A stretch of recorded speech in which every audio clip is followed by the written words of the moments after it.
You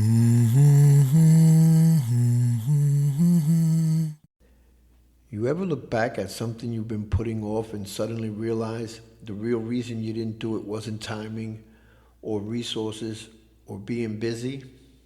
Well, that's me. That's exactly where I'm at and where I've been for the last 2 months. Hey everyone, welcome. My name is Victor, and this is Never Have I Had the Urge. According to Wikipedia, an urge is defined as a strong impulse or desire. I started working on this podcast in late August, early September, but actually had the idea of making one about 2 years ago. I joined a meetup in my area called the Triangle Content Creators Group.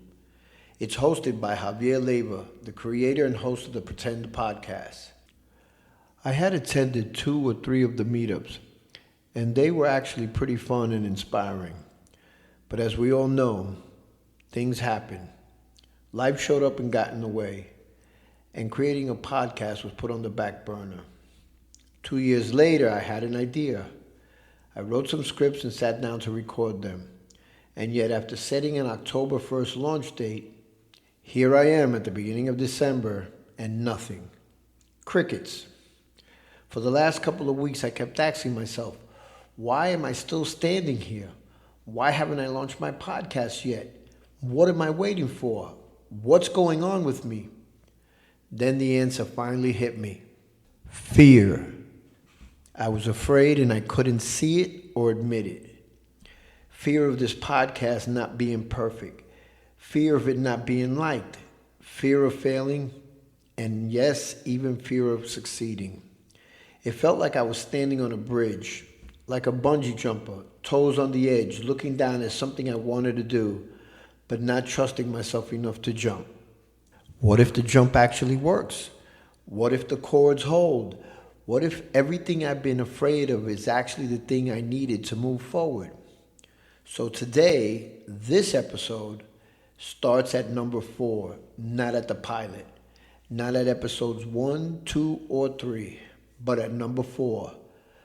For some strange reason, probably fear, after writing what I believe to be a real good pilot episode, which I planned on launching on October 1st, then my first episode for mid-October, my second one for November, and the third in December, while I was writing this episode for January. But fear stepped in and took over. I started editing and re-editing the pilot episode. Soon that morphed into episode 1, and before I knew it, I had a big mess on my hands and had missed my scheduled launch date. Procrastination moved in next to fear, and I almost gave up not only making this podcast, but gave up on myself. But then something happened. I allowed hesitation to finally step aside and belief to step in, and I found myself once again ready to jump. And all this talk about jumping made me think about something I read about George Lucas.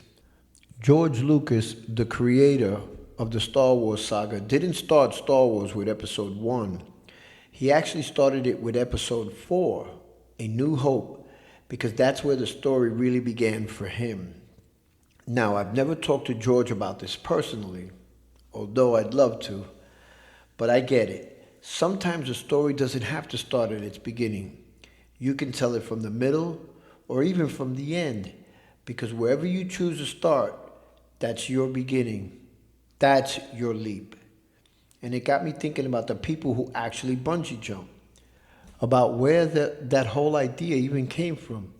Who was the first person who said, yeah, let me tie a rope around my ankles and jump off of this bridge? You see, me, never have I had the urge to bungee jump.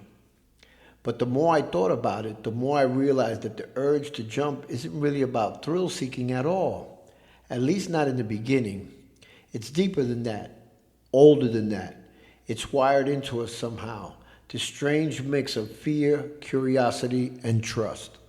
Because long before people were jumping off of bridges with engineered cords and safety gear, there were whole cultures doing this as part of who they were. On Pentecost Island, men built towering wooden structures, 25, 50, sometimes 80 feet tall, and climbed them barefoot. No helmets, no harnesses, just vines wrapped around their ankles. And they leapt. They called it land diving. And it wasn't for excitement. It was a rite of passage, a way to face fear and prove something to themselves and their community. Then, across the world, you have the voladores, men climbing a 100-foot pole, tying ropes around their bodies, and stepping off to slowly spiral towards the ground. Again, not for adrenaline, but for meaning, for tradition, for identity. Two cultures, thousands of miles apart, no contact, no shared influence, and yet the same instinct. Climb something high and leap. That's when it hit me. Maybe the urge to jump has always been less about falling and more about trusting. Trusting the vine, trusting the rope, trusting the process, and trusting yourself. And here I was, months into creating this podcast, stuck, frozen, editing the same lines over and over, rewriting things that didn't need rewriting, going back to the pilot, then abandoning it, then trying to fix it again. I wasn't afraid of the work. I wasn't afraid of the effort. I was afraid of the jump, afraid of the moment where I'd have to say, okay, it's time. Let's go. Hit the publish button, Vic. It wasn't really about perfection. It wasn't about equipment or timing or scripts.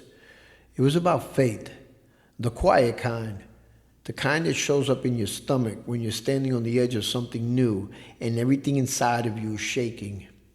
And then there's the reality. Even though bungee jumping is considered safe, things can go wrong. A few years back in Spain, a teenage girl fell because she misunderstood an instructor's direction. A tragic miscommunication, her life was gone in seconds. Stories like that stick with you. They make you feel the fear, feel it real. They sit in the back of your mind and whisper, see, I told you, this is why you shouldn't jump. And that's how fear behaves in our lives too. It magnifies the outliers. It plays back the worst case scenarios. It tells you to stay on the bridge where nothing changes. But here's what all these rituals and all these jumps have in common. You don't grow by standing at the edge. You grow by stepping off of it. At some point, the fear of not doing this podcast became bigger than the fear of doing it wrong. And I reached out for help. I posted a simple question in a podcast community on Facebook. How do you get over the fear of hitting publish? The responses poured in, and they were great. People I'd never met said basically the same thing. Just start, man. Stop overthinking, dude. It won't be perfect the first few times. It doesn't really have to be. You'll get better with time, they had all said. Right around the same time, I went back to the content creators meetup and I posed the same question to the group. How do you get over the fear of hitting that publish button? And the people there echoed the same thing. Release it. You're ready. Start. Just do it. 2 different places, 2 different groups, same encouragement, same message, same push.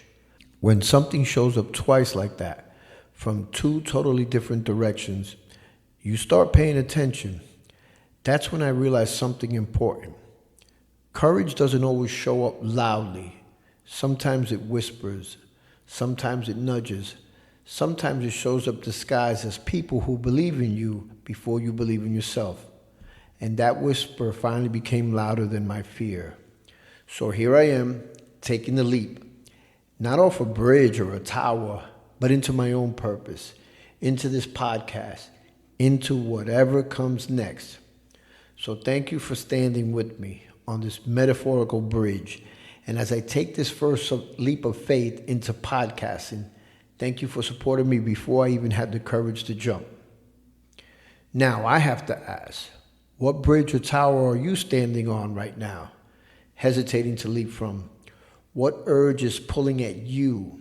What leap of faith have you been avoiding? Or what leap of faith have you already taken? I'd love to hear about it. and I'm sure some of the listeners would too. If you have any stories about needing faith or courage to take the leap into the unknown, send them to hello@neverhaveihadtheurge.com. And who knows, your leap of faith might inspire someone else to take theirs. Until next time, remember, behind every want lies an urge. Behind every urge, there's a need. And sometimes that need is to simply leap. Thank you for joining me on my very first episode of Never Have I Had the Urge. And join me next time on Never Have I Had the Urge to Climb a Mountain. This show was written and produced by me, your host, Victor Jimenez, and edited by the lovely and talented Invisible Woman. Until next time, thank you.